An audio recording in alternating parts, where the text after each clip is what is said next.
नमस्कार प्रिय दर्शकों, मैं यशराज तिवारी आप सभी का बहुत बहुत स्वागत करता हूं प्रोफेशनल एस्ट्रोलॉजी पर।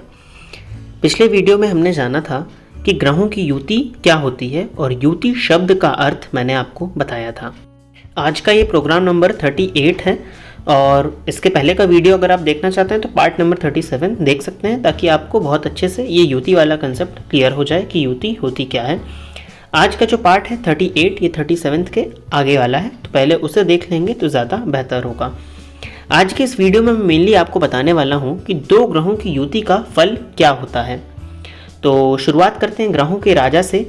अगर सूर्य के साथ में ग्रहों की युति बनेगी, डिफरेंट प्लैनेट्स अगर सूर्य के साथ में आएंगे तो उसका क्या रिजल्ट होगा, इस बारे में हम आज के इस वीडियो में जानेंगे।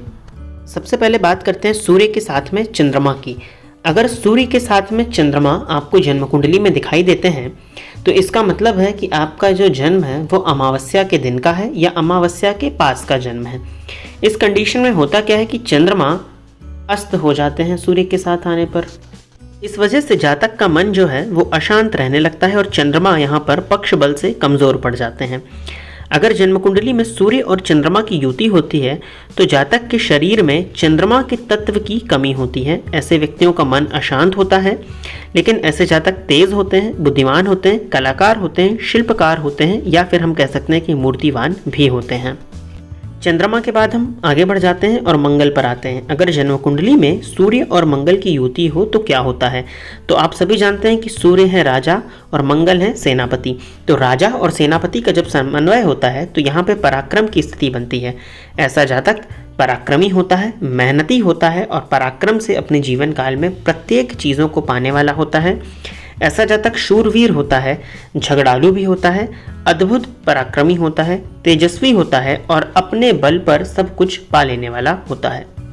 अब इसी श्रृंखला को आगे बढ़ाते हुए मंगल के बाद हम बात करते हैं बुध की। तो आप सभी जानते हैं कि अगर सूर्य और बुध की युति जन्म कुंडली में होती है तो इसे हम बुध आदित्य योग बोलते हैं। तो बुध है वाणी और सूर्य है आत्मविश्वास। तो जब वाणी और आत्मविश्वास का समन्वय होता है तो ऐसा जातक सभा पर अपना एक समान अधिकार कर सकता है। ऐसा जातक अपनी वाणी से सभा को सम्मोहित कर सकता है। इस केस में देखना होगा कि सूर्य और बुध दोनों के पास में ही अच्छा बल होना चाहिए। ऐसा जातक अगर ये योग उसकी कुंडली में अच्छे भावों में बन रहा है तो अपनी वाणी से सब कुछ जीत सकता है। ये एक सामान्य योग होने के बावजूद भी एक श्रेष्ठतम राजयोग में से एक है। ये दर्शकों, आप इसको समझ रहे हैं तो यहाँ पर आपको यह बात ज़रूर ध्यान रखनी होगी कि ये ग्रहों की युति का फलाफल तभी श्रेष्ठ आपके ऊपर आएगा जब ये ग्रहों के पास में बलाबल होगा। तो ग्रहों के बलाबल को पहले देखिए, देन ही हम डिसाइड कर पाएंगे कि ये फल कितने एक जातक के ऊपर देखने में आ रहे हैं।